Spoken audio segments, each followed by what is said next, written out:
Okay, heto na nga, pag-usapan natin itong interview ni Attorney Torion sa SMNI. Grabe po, no? Alam mo ba kung bakit? Sinabi ni Attorney Torion na yung ginagawa ni Remulla ngayon ay hindi po yan job description ni Remulla. Ha? Imagine, si Remulla, ha? Nag-iingay araw-araw, humaharap sa media at sasabihin na meron na raw siyang warrant of arrest laban dito kay Senator Bato de la Rosa dito sa ICC. Ha? Ang ombudsman sana ay isang independent na opisina. Pero bakit ngayon nakialam sa politika? Ha? Dito sa video na ito, dito sa vlog na ito, papakinggan natin itong si Attorney Torion na talagang pinahiya niya itong si Remulla. In-explain niya na yung mga ginagawa ni Remulla ngayon ay sobrang sablay po sa pagiging ombudsman. Siya lang po ang in the history of the Philippines, siya lang po ang ombudsman na nakagawa nito, na araw-araw nagpapamedya. Okay? So, yun po ang mga pag-uusapan natin. Pakinggan natin si Attorney Torion. Kami po muna na i-like at saka i-share itong video na ito ha, para kakalat ito sa taong bayan. Okay? Mahalaga like and share. Okay, ready? Sabay-sabay mo tayong mag-like and share. 1, 2, 3, go! Ayan, naka-like and share na ba? And sa mga bago pa lang dito sa aking channel sa Donmar TV, mag-subscribe na po kayo kung first time nyo itong napanood, no? Para lagi kayong updated sa ating mga balita. Ay pakikinggan po natin itong si Attorney Torion. Pinarealize ni Attorney Torion ang taong bayan gaano po kapalpak itong mga pinaggagawa nitong si Remulla. Maling-mali na si Remulla ay nagpakalat na patungkol dito sa warrant of arrest ni Senator Bato. Hindi po tama. Di ba? Kasi ang trabaho po ang job description po ng ombudsman ay dapat independent. Pero bakit nakialam siya doon sa ICC? Bakit nagka-access siya ng warrant of arrest laban kay Bato? Saan galing yan? Saan niya kinuha yan? At bakit mali na nakikialam ka dito? Okay? Ito po, pakinggan natin si Attorney Torion. Nandun din kayo sa Hong Kong, doon sa panahon na nandun si former President Rodrigo Duterte. Meron bang kaibahan? Or kahit yun, na-question nyo rin po yung legality nun? And dito po sa paghahanda naman para po kay Senator Bato de la Rosa, if ever po. Yung pagkadakip po kay Presidente Rodrigo Duterte, maski anong English po ang gamitin nila, illegal talaga yun. No? Illegal talaga yun kasi hindi dumaan yun sa judicial process, judicial confirmation process here. Whether you apply Article 17 of 9851 or you apply the Rome Statute under Article 59, hindi talaga dumaan sa competent judicial authority yun. So maski anong English pa ang gamitin, illegal yun. Dito naman kay Senator Bato de la Rosa, ito ang exciting kasi ang sabi ng DOJ wala silang warrant, ang sabi ng DFA wala pa silang kopya ng warrant, ang sabi ng transnational crime wala rin daw silang warrant, at yung spokesman mismo ng ICC nagsabi walang warrant. Pero ang ating ombudsman, ewan ko anong description ng kanyang trabaho, nakalimutan siguro niya basahin at i-remind yung sarili niya.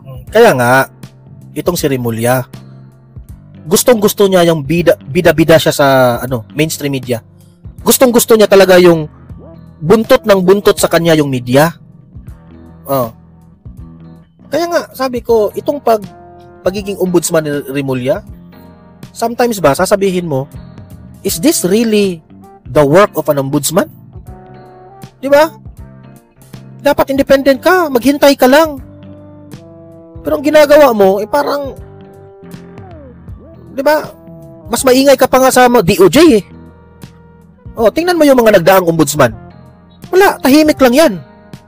Pero itong si Remulla, para bang, sa nakikita ko sa kanya, para rin si Torre ba, hungry siya for fame, sa totoo lang.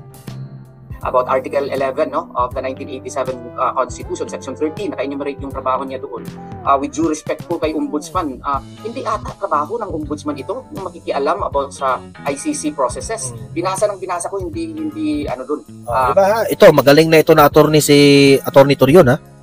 Binasa niya ang job description ng Ombudsman. Wala po sa kalingkingan ng job description ng Ombudsman ang makialam sa warrant of arrest ng ICC. Sino kaya ang contact ni Remulla dyan sa loob? Ako ay nagtataka lamang. Kung may contact ang Ombudsman sa loob ng ICC, how much more the President of the Philippines? Di ba? Kung i-analyze mo ba, kung may contact si Remulla sa loob, kasi pati nga yung spokesperson ng ICC walang kopya, pero siya may kopya na. Meaning si Remulla, meron silang special access kung sino man ang kanilang kausap doon sa loob ng ICC. So meaning to say, pati ang presidente natin, meron palang access. Si Rimulya nga na ombudsman, pati na itong presidente natin. So meaning to say, hindi talaga maganda na nandun si former President Duterte, tapos etong mga kalaban sa politika ni Tatay Digong, meron silang access doon sa loob ng ICC. O yun ang analysis natin na baka may access sila doon. Baka yung mga taga-ICC at ang gobyernong Pilipinas ay nag-usap-usap. Hindi po maganda yan. Okay? Dahil kalaban sa politika, pwedeng ibahira ng impluwensya ni Bongbong Marcos doon. Di ba? Tayo lang po ay nag-analyze ha. Pwede ako magkamali, pwede akong tama. Pero nagtataka kasi tayo eh. Bakit si Rimulya may copy? Yun ang ipinagtataka natin. Hindi po kasali ito sa kanyang job description. And worse, itong ginawa niya even violates ICC rules, no? Kasi yung mga applications for warrants and warrant itself, kung sealed pa ito, no? Hindi ito pwede i-disclose unless allowed by the justices themselves, no? Ang ibig ba sabihin nito ay si Ombudsman Rimulya ay may authority from the ICC judges to reveal the contents of the warrant? Alam mo, he has to explain that because this is a grave violation of the rules in the ICC itself because this is supposedly confidential. And as to why he divulged that, can give us many conjectures, no? Grounds for conjecture, such as but not limited to. Baka ginawa niya ito para matakot si Senator Bato de la Rosa. Kasi alam mo, they are capable of anything. Yung kay PRRD, ako din ang lead counsel doon, klaro yung kidnapping. Ano ba ito? PRRD part number 2, De La Rosa version. So, kaya nga, sana naman, they would heed the rule of law. No? Kung merong warrant, let it go through the proper processes. If they would treat it as an extradition, then follow the rules on extradition which became effective on November 10. If they follow surrender, because they are always barking that they will rely on Article 17 of RA 9851 on surrender, well, they must likewise understand that they have no rules and regulations. They have no IRR yet as to how surrender would be effectuated in the Republic of the Philippines. If they will tell us they will rely on Article 59 of the Rome Statute, hello, there is even a question now in the petition for certiorari, which we filed, questioning whether or not there is still legal basis on the part of the Philippine government to continually cooperate with the ICC in the light of the fact that we already withdrew from the Rome Statute effective March 17 of 2019. Now, granting ex argumenti gratia that Rule 59 or Article 59 would apply, wala pang specifics eh. Like for example, pupunta ka daw ng competent judicial authority. Wala pa nga tayong rules of procedure. Ano ba itong competent judicial authority na ito? NTC ba? O RTC ba? Or Court of Appeals ba?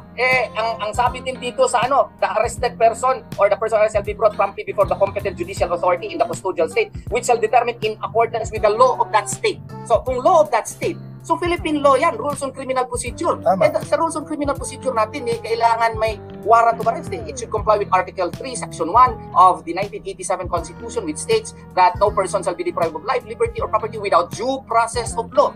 And as to how the due process of law would be observed, wala ding rules on procedure insofar as surrender is concerned. Kaya nga, with utmost due respect doon po sa ating kaibigan na prosecutor po na self-executing daw yung Section 17 of RA 9851. With utmost due respect, I digress and I do not agree simply because of the fact that the self-executing provision or non-self-executing provision per Manila Prince Hotel case which he cited applies only to constitutional state principles. It does not apply to statutes because statutes require publication. It requires the passage of implementing rules and regulations. And to a certain degree even, kung may penal provision, kailangan ka pa magpasa doon sa UP Law Center, no? So, kaya hindi talaga yan self-executing provision. Hindi pa nga nakadefine yung rules of procedure po. Kaya medyo mali po. Opo, attorney, nakikita nyo rin po ba na, kasi nagbabasa rin ako ng mga komento, marami din sa mga kababayan natin lang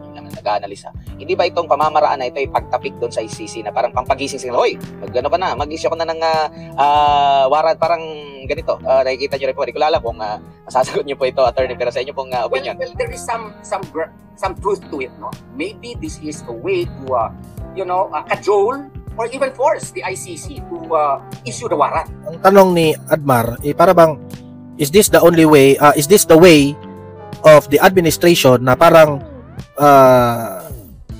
inunahan nila ang ICC para gumalaw na ang ICC? Parang ganun ba? Kasi kung totoo man yan, talagang kabalbalan talaga ng administrasyong ito kung ganun ang kanilang